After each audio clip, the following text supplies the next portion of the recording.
متابعين الكرام، السلام عليكم ورحمة الله. حسام عوار يلهب غضب الجزائريين قبل ظهوره الأول مع المنتخب الجزائري. لنتابع التفاصيل واضغط لايك للفيديو ليصلكم كل جديد.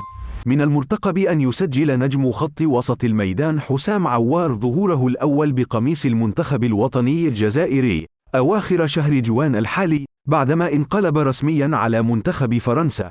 وفي ظل الشغف الكبير من قبل بعض الجماهير الجزائرية لمشاهدته بقميص الخضر، عبر كثيرون عن غضبهم من لاعب خط وسط الميدان حسام عوار، حيث تعرض حسام عوار لحملة شرسة على حسابه الشخصي بمنصة إنستغرام من قبل بعض الغاضبين منه بسبب صورة له بقميص المنتخب الفرنسي.